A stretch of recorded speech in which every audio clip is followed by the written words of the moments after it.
Welcome to Gyan Zenith, current affairs section. Today we are back with 5 important events which happened in last 1 or 2 days. So 5 questions a day section.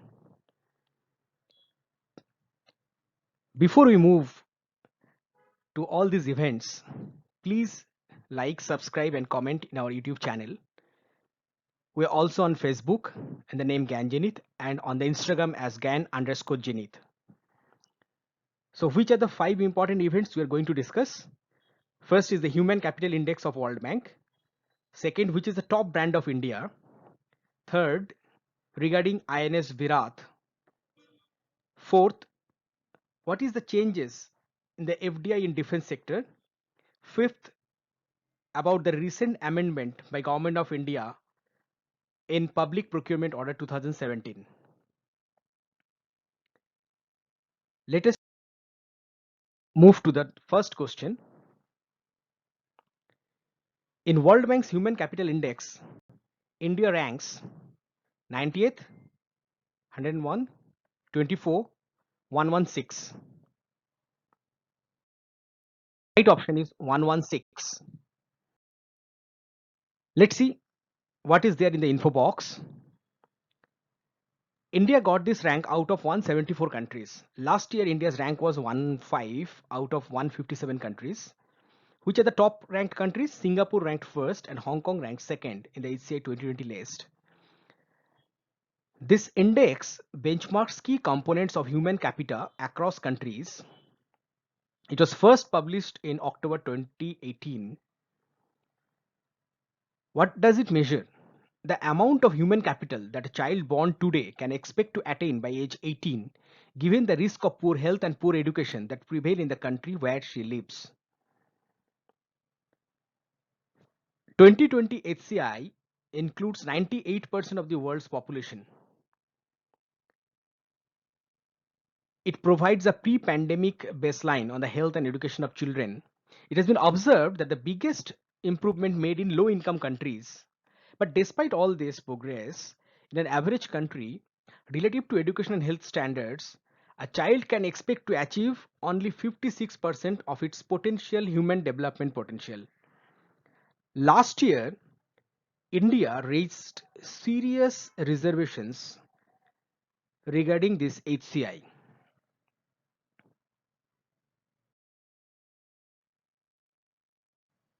Number 2, which is India's top brand? LIC, HDFC Bank, SBI, Indian Oil. And the right one is HDFC Bank. Info box. Let's see what it is saying about this brand. HDFC, the brand value $20.3 billion. It has now topped the WPP Kantar brands Z top 75 most valuable Indian brands. LIC retained its second rank. For 7th consecutive year, HDFC got the top rank. However, their brand value saw a decline of 11% on year basis.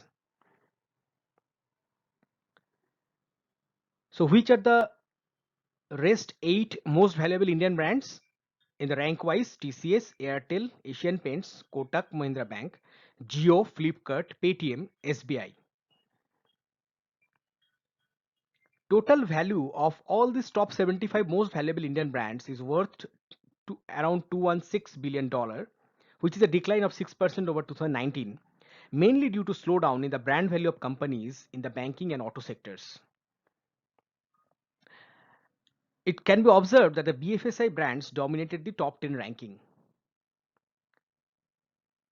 Category wise, if we see, the top 5 sectors are banks, telecom providers, insurance, B2B technology, and household.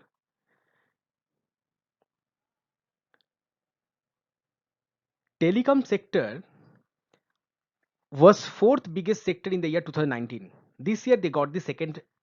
This year they have become the second biggest sector. This growth is attributed to the rise in online gaming and OTT viewership. Whereas B2B technology service providers, including TCS and Infosys, now becomes fourth largest category, whereas they were in the second in 2019. This Brand Z ranking combines market data from Bloomberg with consumer insights from around 3.8 million consumers globally. It covers more than 17,801 different brands in 51 markets. In India, it is around 1.2 lakh consumers on 1140 brands in 89 categories.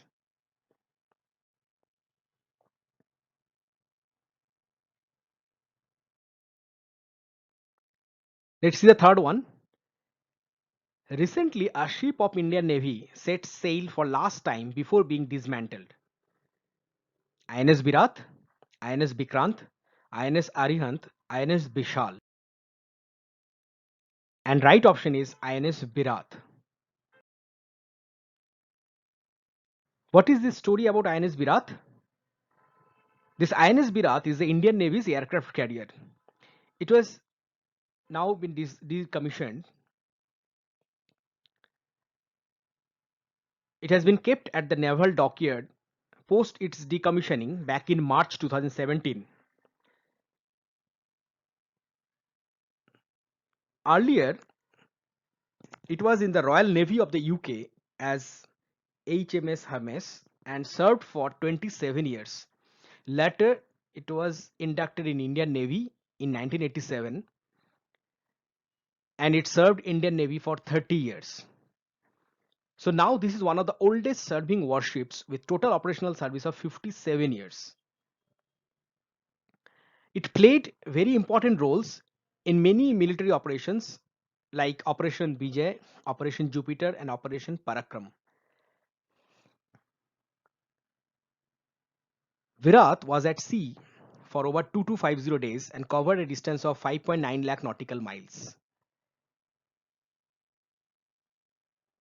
Which was the first aircraft carrier which was broken down? That was INS Vikrant in 2014. Shri Ram Group, they own the auction to dismantle the vessel. And for the record, Gujarat's Alang is the base for the biggest ship breaking yard in the world. Let's move to the fourth one. This is regarding the FDI in defense sector. FDI cap, that is the foreign direct investment cap in defense sector through the automatic route raised to 49%, 100%, 74%, none of this. Right option is 74%.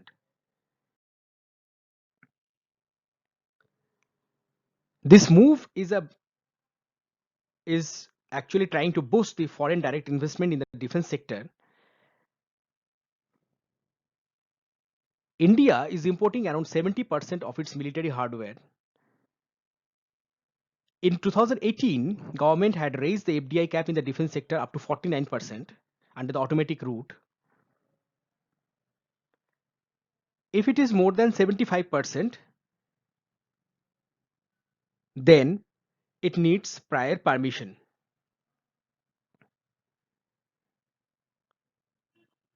So as per the notification by the Department for Promotion of Industry and International Trade, DPIIT, foreign investment in the defense sector will be subject to scrutiny on grounds of national security.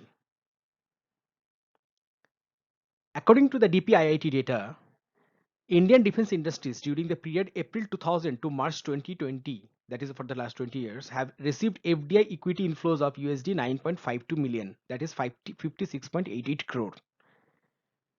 So what is the difference between government route and automatic route? Foreign investors have to take prior approval of the respective ministry or department when coming through the government route. Then what is automatic route? For the automatic route, after the investment has been made by the investor, the Reserve Bank of India has to be informed. So this is the basic difference between the government route and the automatic route.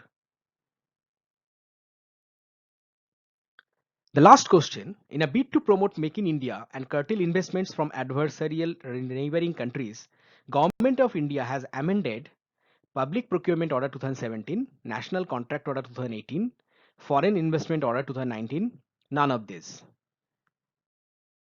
And right option is Public Procurement Order 2017. What is there in the info box? According to these amendments, countries that block Indian companies from participating in the public procurement processes will face similar treatment for their firms in Indian government tenders. There is an exception for entities supplying a list of items published by the ministry or department, allowing their participation in such circumstances. What are the salient features? Nodal ministries are enabled to notify higher minimum local content requirement for class 1 and class 2 local suppliers. Earlier, these were fixed at 50% and 20% respectively. So this will boost Make in India. Second, all administrative ministries or departments whose procurement exceeds rupees 1000 crore per annum shall notify their procurement projections for the next 5 years on their respective website. Third one, an upper threshold value of procurement beyond which foreign companies shall enter into a JV with an Indian company shall be notified. Specifying foreign certifications or technical specifications, brands, models in the bid document is restrictive and discriminatory practice against local suppliers. So now, foreign certification, if required, shall be stipulated only with the approval of the Secretary of the Department concerned. We hope you like all these 5 important events. We like to see your comments. Keep following us. Thank you for watching Ganjanit.